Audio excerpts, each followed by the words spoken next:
ముందుగా సింగరాయకొండలో ఉన్న మీడియా మిత్రులకు, అదేవిధంగా సింగరాయకొండలో ఉన్న జనసేన నాయకులు, సంవత్సరాల తరబడి నుండి కష్టం చేసిన నాయకులకి, ఇంతమటికి ఏమి ప్రతిఫలం అనుభవించిన నాయకులు ఉన్నారు. ఆ భారాన్ని కూడా వీళ్ళు పార్టీ తరపునేసి, టీడీపీ పార్టీ తరపున మాకేం చేయలేదు అంటున్న వాళ్ళలో అడగాల్సిన వాళ్ళు అడగకుండా లబ్ధి పొందిన వాళ్ళు అడగటాన్ని తీవ్రంగా ఖండిస్తున్నాము.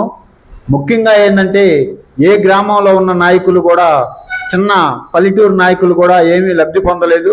వాళ్ళు పెట్టాల్సిన మెసేజ్లు వాస్తవంగా లబ్ధి పొందిన అతను పెట్టాడు. వాళ్ళు కూడా తర్వాత వచ్చే దాంట్లో ప్రతి దాంట్లో వాళ్ళకి తెలిసి వాటా అడిగి నాయకులు, గ్రామ స్థాయిలో నాయకులు తీసుకుంటే బాగుంటుంది. ఈ యొక్క రాజేష్ ఇచ్చిన మెసేజ్కి జనసేన పార్టీలో ఉన్న గ్రామ స్థాయి నుంచి మండల స్థాయి నాయకులకి, ఏ నాయకులకు కూడా ఎటువంటి సంబంధం లేదు. ఆ నాయకులు వచ్చే లోన్లలో ఎస్సీ కార్పొరేషన్ లోన్లు కానీ, కాపు కార్పొరేషన్ లోన్లు కానీ గ్రామ స్థాయిలో ఎవరొకరికి వస్తాయని ఆశతో ఉన్నారు నాయకులు, కార్యకర్తలు. ఆశని కూడా లేకుండా చేసేదానికి ఈరోజు పెట్టిన మెసేజ్ పెట్టాడు. దానిని జనసేన పార్టీలో ఉన్న నాయకులు, మిగతా బయట నాయకులు కూడా తీవ్రంగా ఖండిస్తున్నారు.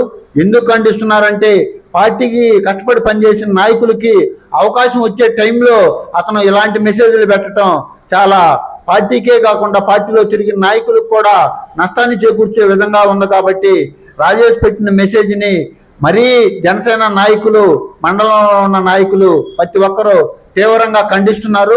ఆ మెసేజ్ సింగరాయకొండలో ఉన్న జనసేన పార్టీకి సంబంధించిన మెసేజ్ కాదు, అతను సొంత ప్రయోజనాల కోసం సొంతగా పెట్టుకున్న మెసేజ్ అని మేము కరాఖండిగా మీడియా మిత్రులకు, సింగరాయకొండలో ఉన్న నాయకులకు, ప్రతిపక్ష నాయకులకు, అధికార పార్టీలో ఉన్న నాయకులకు ప్రతి ఒక్కరికి మేము తెలియజేయడం జరుగుతుంది.